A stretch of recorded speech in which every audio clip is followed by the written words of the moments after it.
Marwari media आप देख रहे हैं। आज है 17 फरवरी 2025 सोमवार का दिन। हिंदू तिथि फाल्गुन माह की पंचमी है। नजर डालेंगे आज की बड़ी खबरों पर। शुरुआत करेंगे देश की बड़ी और दुखद खबर के साथ। बड़ी खबर, नई दिल्ली रेलवे स्टेशन पर शनिवार रात करीब 9:30 बजे भगदड़ में 18 लोगों की मौत हो गई है। इनमें 14 महिलाएं और 3 बच्चे हैं। मृतकों को दिल्ली के RML अस्पताल लाया गया। स्टाफ सूत्रों के मुताबिक ज्यादातर शवों के सीने और पेट में चोटें थी। उनकी दम घुटने से जान गई है। बताया जा रहा है कि यह हादसा प्लेटफॉर्म नंबर 13, 14 और 15 के बीच हुआ। महाकुंभ जाने के लिए स्टेशन पर शाम 4 बजे से ही भीड़ जुटनी शुरू हो गई थी और रात को करीब 8:30 बजे प्रयागराज जाने वाली 3 ट्रेनें लेट हो गई, जिससे भीड़ और ज्यादा बढ़ गई।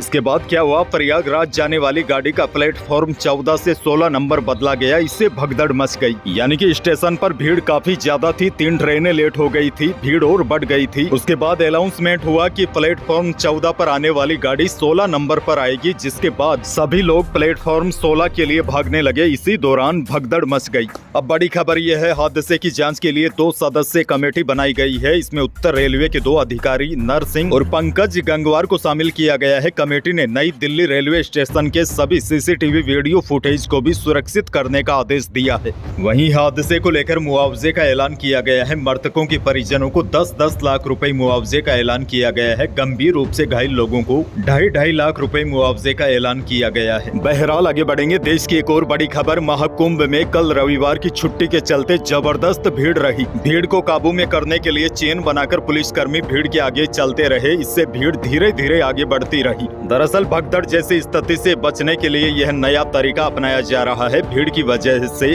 प्रयागराज में 8वीं तक के स्कूलों में 4 दिन की छुट्टी और बढ़ा दी है। आपको बता दूं, मेले के अब केवल 9 दिन बचे हैं। ऐसे में परिवार के साथ बड़ी संख्या में लोग पहुंच रहे हैं। शहर में कई जगह जाम लगा है। श्रद्धालुओं के वाहन भी संगम से 15 किलोमीटर पहले बनाई गई पार्किंग में रोके जा रहे हैं। पार्किंग और स्टेशन से करीब 15 किलोमीटर तक पैदल ही संगम में जाना पड़ रहा है। और बड़ी बात यह है, प्रशासन ने मेला क्षेत्र में वाहनों की एंट्री रोक दी है। सभी तरह के पास भी रद्द कर दिए हैं। हालांकि इसके बावजूद भी मेले में VIP कल्चर नजर आ जाता है। लोग गाड़ियों से एंट्री कर रहे हैं। ऐसे में श्रद्धालुओं को दिक्कत हो रही है। अच्छा, बड़ी जानकारी यह भी आ रही है कि अब राहुल गांधी और प्रियंका गांधी 19 फरवरी को संगम में डुबकी लगा सकते हैं। एक और बहुत बड़ी खबर, IPL 2025 का शेड्यूल जारी हो चुका है। IPL का पहला मैच 22 मार्च को बेंगलुरु और कोलकाता के बीच होगा।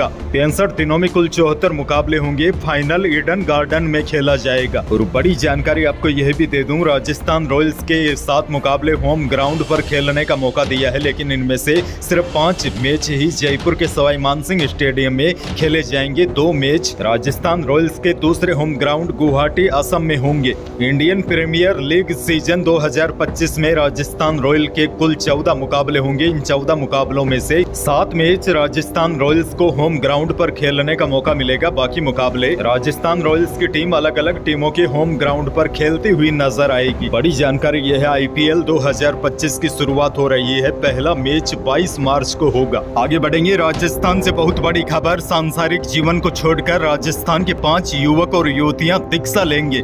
इनमें 4 युवतियां हैं जो साध्वी बनेगी और 1 युवक है जो संत बनेंगे। बताया जा रहा है बाड़मेर में 16 फरवरी को दीक्षा कार्यक्रम भी हो गया है, जहां जैन संतों ने इन्हें दीक्षा दी। और बड़ी बात आपको बता दूं, संयम पद को चुनने के लिए किसी ने RAS तो किसी ने टीचर की कोचिंग छोड़ी है। बाड़मेर और गुजरात के रहने वाले निशा बोथरा, आरती बोथरा, भावना संकलेचा, अक्षय मालू और साक्षी सिंह भी पांचों एक साथ दीक्षा ली। सभी की उम्र 24 से 31 साल के बीच है। किसी के मन में 16 साल पहले तो किसी के मन में 3 साल पहले वैराग्य का ऐसा भाव जागा कि सब कुछ छोड़कर साधु संत की सेवा में लग गए। यानी कि इन्होंने सांसारिक मोह माया का त्याग कर धर्म का रास्ता अपनाया है। आगे बढ़ेंगे। एक और बड़ी खबर, राजस्थान को एक और वंदे भारत ट्रेन की सौगात मिलेगी। इस वंदे भारत का संचालन बीकानेर से होगा। बड़ी बात यह है, इसके आने से दिल्ली तक का सफर काफी आसान हो जाएगा। बीकानेर दिल्ली के सफर में करीब 1.5 घंटे के समय की बचत होगी। फिलहाल बीकानेर से दिल्ली जाने में 7.25 या 8 घंटे का समय लगता है। वंदे भारत भारत आने के बाद यात्री 6 घंटे 20 मिनट में ही दिल्ली पहुंच जाएंगे। बड़ी जानकारी ये भी है, बीकानेर स्टेशन पर प्रारंभिक मेंटेनेंस की सुविधा मिलते ही वंदे भारत ट्रेन शुरू हो जाएगी। हाल ही में रेलवे बोर्ड की ओर से इसका अस्थायी टाइम टेबल भी जारी कर दिया गया है। अस्थायी टाइम टेबल के मुताबिक वंदे भारत ट्रेन बीकानेर से सुबह 5:55 पर रवाना होगी, जो दिल्ली दोपहर 12:15 बजे तक पहुंचेगी। दिल्ली से बीकानेर के लिए यही ट्रेन शाम 4:30 बजे रवाना होगी और रात को 10:50 पर बीकानेर पहुंचेगी। बड़ी बात यह है, बीकानेर से दिल्ली के बीच जल्द ही वंदे भारत ट्रेन शुरू होगी। बीकानेर से एक और बड़ी खबर, धर्मांतरण के शक में लोगों ने 2 युवकों को जमकर पीटा। दावा है कि युवक लोगों को बहला फुसलाकर पैसों का लालच देकर धर्म परिवर्तन करा रहे थे। सूचना पर पुलिस मौके पर पहुंची और 6 से 7 लोगों को डिटेन भी किया है। मौके से एक धर्म से जुड़ी किताबें भी जब्त की गई है। प्रार्थना सभा में तेलंगाना से भी कुछ लोग आए थे। डूंगरपुर में उदयपुर सांसद की सूचना पर धर्मांतरण करा रहे लोगों के यहां छापेमारी की गई। मामला बीकानेर में मुक्ता प्रसाद थाना इलाके का बंगला नगर का रविवार सुबह 11 बजे का है। विश्व हिंदू परिषद के जिला अध्यक्ष अनिल शर्मा ने बताया कि किराए पर चल रहे इस धर्म में पिछले कुछ दिनों से धर्म विरोधी गतिविधियां चल रही थी। आगे बढ़ेंगे। कल रविवार होने की वजह से सोने और चांदी के भाव तो नहीं आए हैं, लेकिन बड़ी जानकारी आपको दे दूं।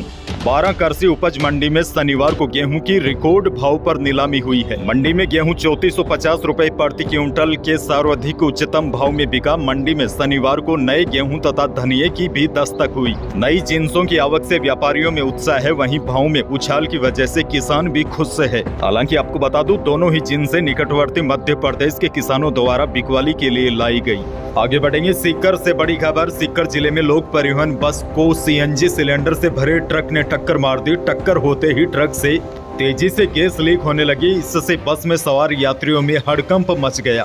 अच्छी बात यह है, गैस लीक होने के बावजूद भी बड़ा हादसा होने से टल गया। वहीं गैस रिसाव के खतरे को देखते हुए प्रशासन ने भी हाईवे पर ट्रैफिक को रोक दिया था। हालांकि इस दौरान कई किलोमीटर लंबा जाम लग गया था। एक और बड़ी खबर आपको दे दूं, कल राजस्थान के जनजाति मंत्री बाबूलाल खराड़ी के छोटे बेटे प्रद्युम्न खराड़ी की एसयूवी गाड़ी 50 फीट गहरे गड्ढे में गिर गई। कुत्ते को बचाने के चक्कर में हादसा हो गया। ग्रामीणों ने धमाके की आवाज सुनी। घटना स्थल पर ग्रामीण दौड़े। स्कॉर्पियो में प्रद्युम्न बेहोश मिले। ग्रामीण उनको अस्पताल लेकर पहुंचे। बताया जा रहा है उनकी स्थिति अब ठीक है और हालात में भी सुधार है। खैर, आगे बढ़ेंगे। मौसम को लेकर बड़ी खबर है, प्रदेश में अब दिन के बाद रात में भी सर्दी का जाना शुरू हो गया है।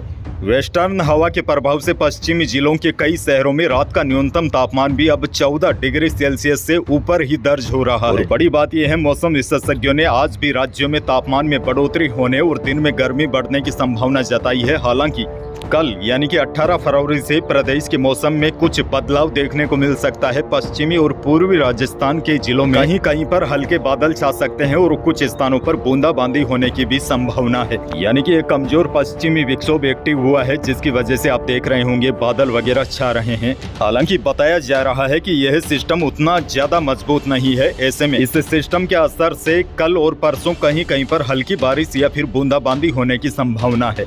एक और बड़ी जानकारी आपको दे दूं, फास्टैग का नया नियम आज से लागू हो रहा है। इसके तहत जिन भी यूजर्स के फास्टैग में लो बैलेंस है, भुगतान में देरी हो रही है या फिर फास्टैग ब्लैक लिस्ट होगा, उन पर अतिरिक्त जुर्माना आज से लगाया जाएगा। यही थी आज की बड़ी और महत्वपूर्ण खबरें। वीडियो को लाइक करना बिल्कुल न भूलिए और चैनल पर नए हैं तो सब्सक्राइब जरूर कीजिए ताकि आप अपडेट रहे बड़ी और काम की खबरों से। धन्यवाद।